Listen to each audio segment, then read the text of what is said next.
فلا تنسوا. ألسنا من آواكم حين شردتكم السيوف وجعلنا منكم أهل دار وجعلتمونا ضيوف؟ جئتمونا أذلاء فأكرمناكم وأعلينا من شأنكم، جائعين فأطعمناكم، خائفين فأمناكم، حفاة عراة فسترنا عوراتكم. فكان الجزاء منكم أن أنكرتم معروفنا وطمعتم في أرضنا وأبحتموها لأعدائنا واستحليتم دماءنا وسرقتم أموالنا ونهبتم خيراتنا وذليتم عزيزنا وأهنتم كريمنا وسلبتم مجدنا وسطوتم على هويتنا وشيعتم شعبا بالأراضي الجزائرية مقابل تخليه عن الثورة الجزائرية. رفض الملك محمد الخامس العرض والمقترحات الفرنسية، وفضل التفاهم مع قادة الثورة الجزائرية على أساس تعهد خطي موقع من طرف السيد فرحات عباس بوصفه رئيس الحكومة الجزائرية المؤقتة. ومما جاء في هذا التعهد إن الحكومة المؤقتة للجمهورية الجزائرية تعترف من جهتها أن مشكلة الأراضي التي أقرت فرنسا حدودها بصفة جائرة سيتوصل إلى حل في شأنها عن طريق المفاوضات بين حكومة المملكة المغربية وحكومة الجزائر عندما تحصل الجزائر على لكل ذلك.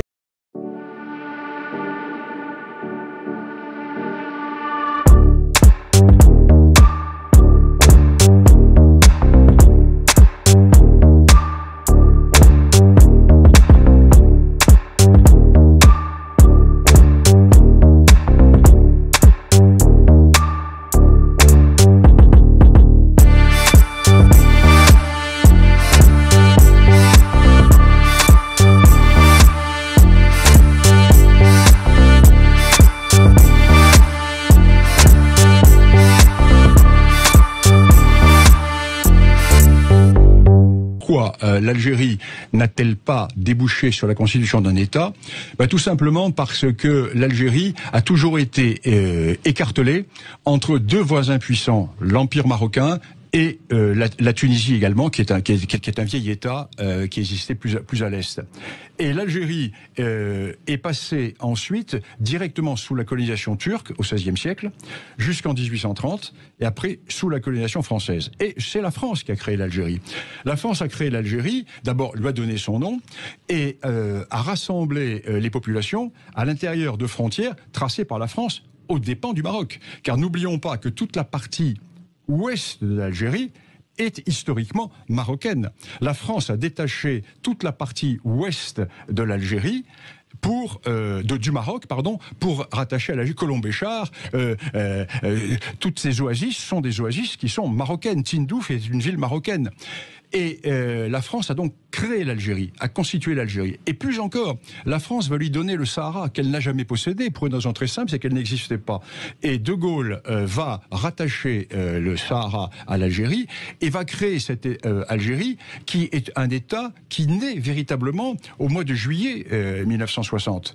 C'est le grand problème du Maroc et de l'Algérie, le grand problème de l'opposition entre ce vieil État marocain millénaire qui existe. Savez-vous que quand Hugues Capet est élu roi de France au 987. 987. Et quand Hugues Capet est élu roi de France, la monarchie marocaine existe depuis 2 siècles. Les Idrissides existent depuis le début du 8e siècle. ترتعد فرائصهم هلعا وخوفا ورعبا كلما تذكروا أن الصحراء الشرقية أراضٍ مغربية ستعود يوما لا محالة إلى وطنها الأم. نظام جزائري فاشل وجوقة كابرنات عجزة يرفضون الاعتراف بالحقيقة التي تؤكدها جميع المخطوطات التاريخية والأنثروبولوجية. بشار وتندوف، حاسي البيضاء والقنادسة والتوات، أراضٍ اقتطعتها الجزائر الفرنسية من المملكة المغربية، فيما طالب المغاربة منذ 1953 وبصفة مستمرة باسترجاعها. فكانت المنطقة تشهد مظاهرات شعبية عارمة في كل من تندوف والعبادلة وتميمون وعين صالح وبني يونيف وبشار وغيرها برفع الأعلام المغربية وصور السلطان محمد الخامس، منادين بالعودة والانضمام إلى المغرب البلد الأم. وفي المرحلة الممتدة من 1956 تاريخ استقلال جزء من المغرب إلى 1962 تاريخ استقلال الجزائر، صمت المغرب عن مطالبته بصحرائه الشرقية حتى لا يربك ويشوش على الكفاح المسلح للإخوة في الجزائر. موقف تضامني دفع بالعديد من قادة جبهة التحرير الوطني الجزائرية إلى المطالبة بالسلطان محمد الخامس رحمه الله كملك لمنطقة المغرب الكبير بأكملها. في مقدمتهم فرحات عباس رئيس الحكومة المؤقتة الجزائرية الذي صرح قائلا خلال زيارته إلى الرباط: إن الجزائر هي المغرب، وإن تضامننا أبدي، وإن الصحراء هي مسألة تهم الجزائر والمغرب فقط، ولا تهم من بعيد أو قريب الاستعمار الفرنسي.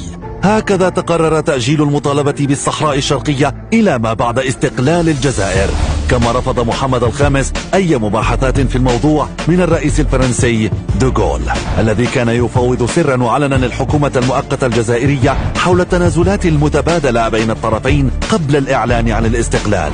إلا أن حساب الحقل لم يطابق حساب البيدر مرة أخرى، فمباشرة بعد استقلالها سنة 1962 قامت الدولة الجزائرية بضم الصحراء الشرقية التي انتزعت من المغرب، خارقة بذلك عهودها والتزاماتها المتضمنة في اتفاقية 6 خاضعة جزء لا يتجزأ من الإيالة المغربية.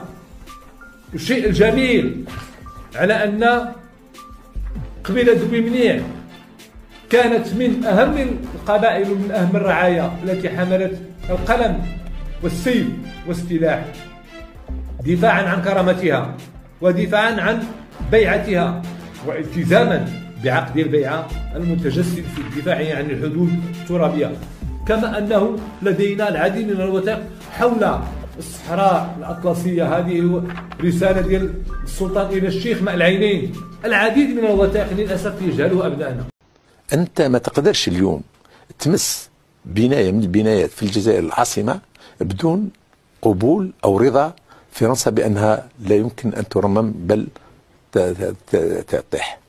ما تقدرش تغير الواجهة الميناء، واجهة الجزائر على الميناء من المستحيل السبع. ما تقدرش تحطم أي بناية من البنايات، بالعكس حطمنا القصبة، ولكن ما نقدروش نحطموا الواجهة تاع هذا بند من بنود اتفاقية إيفيان. ما هذا من الملكية، مازالت ملكية نتاعهم، ودرك وراه الجزائر تعوض. ما يقولوناش باللي راهم يعوضوا، ما يقولوناش باللي راهم يعوضوا. اللي كان هو وبن بلة وبوضياف والخضير وأيد حمد ومجموعة ديال العناصر الآخرين اللي كانوا في بركان تعلموا السلاح فين؟ تعلموه في بركان. تعلموا الثورة فين؟ تعلموها في بركان. حتى نيلسون مانديلا اللي كان رئيس ديال جنوب افريقيا، نهار اللي جا هنايا شكون اللي استقبلوا الاول؟ استقبلوا الدكتور الخطيب. شكون اللي جمع له الفلوس؟ الدكتور الخطيب. شكون اللي عطاه الهدايا؟ محمد الخامس. شكون اللي صافتوا البركان باش يتعلم السلاح؟ صافتوه من الرباط هنا البركان تعلم السلاح فوق اللوب وفي تافوغال. اذا هاد جنوب افريقيا والجزائر اللي راهم الان يجريوا باش يقولوا على ان ذاك البوليزار ورا الشعب، هاد الجزائريين بذاتهم تعلموا عندنا.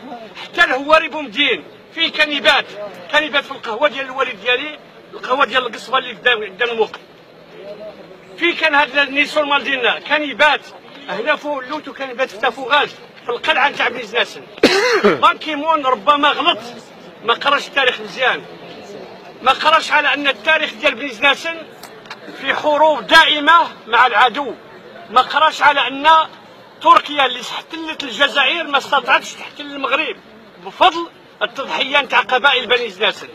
ما قراش على ان هاد الثوره اللي ناضت هنا في بركان سبقت حتى الاستعمار الفرنسي، ما قدرش يدخل الجهه ديالنا حتى دخل على الدار البيضاء.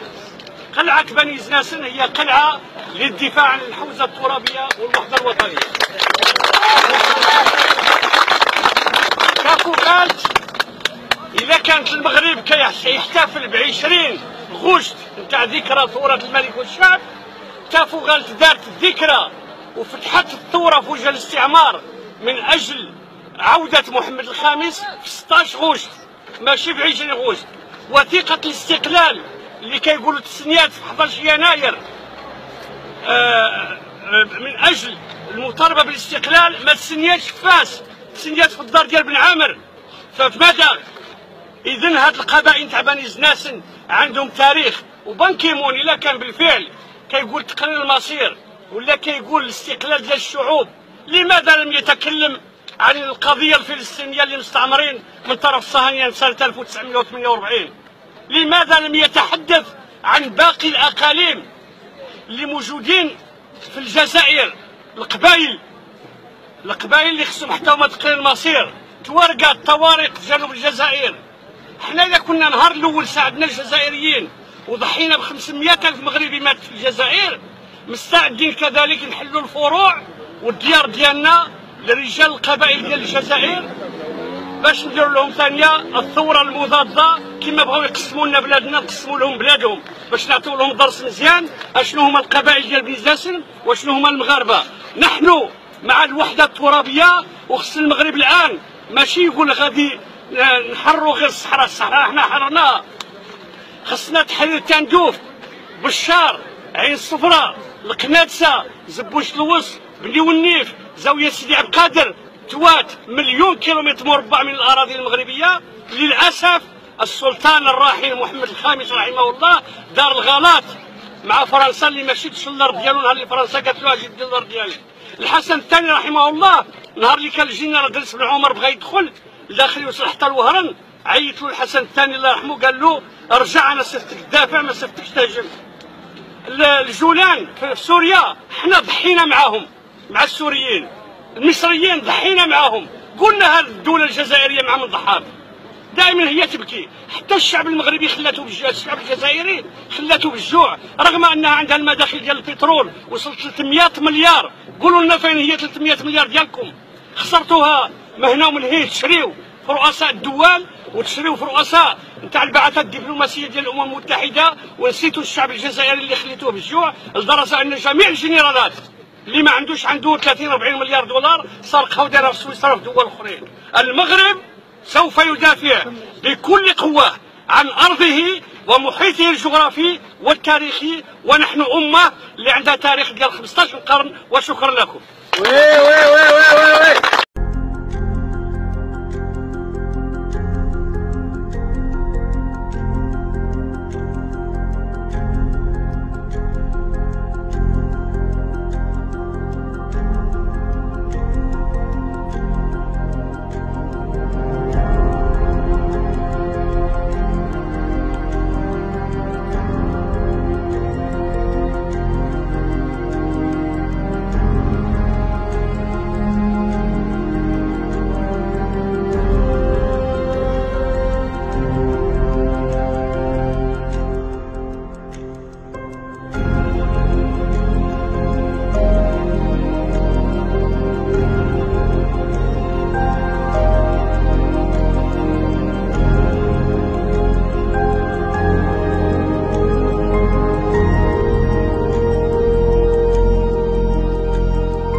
عندما كان الشيخ المكي الناصري رحمه الله عاملا على أكادير، بعث كما حدثني رحمه الله، بعث بسرية من المخزن وبموظفين إلى تندوف لسير الشؤون الإدارية، وما تزال الوثائق الإدارية التحفيظية موجودة في أكادير.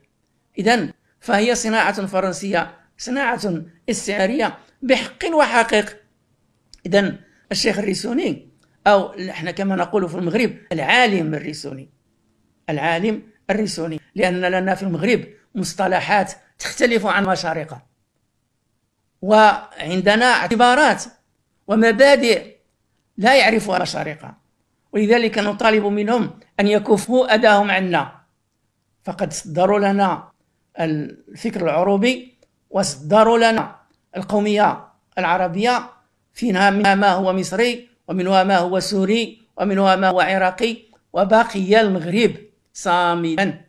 بقي المغرب هو المغرب المسلم المالكي المذهب السني الذي له قواعد راسخة لم يستطع الاستعمار في 100 عام أن يبدل شيئا منها إلا القشور.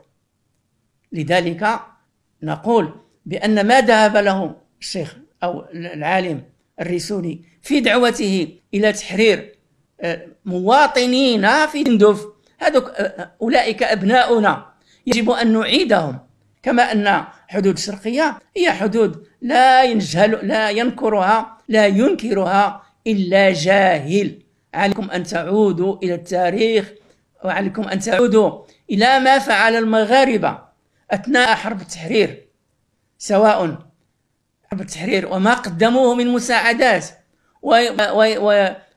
وينظروا من هم العلماء الذين كانوا من المغرب في جبهة التحرير ويساندوها. الشغل ديالي الخدمة ديالي هي الهلال، بسم الله وبالله الحمد لله. بعد ما ساكن 3 ساعات وكان 50 57 ملي استقلنا في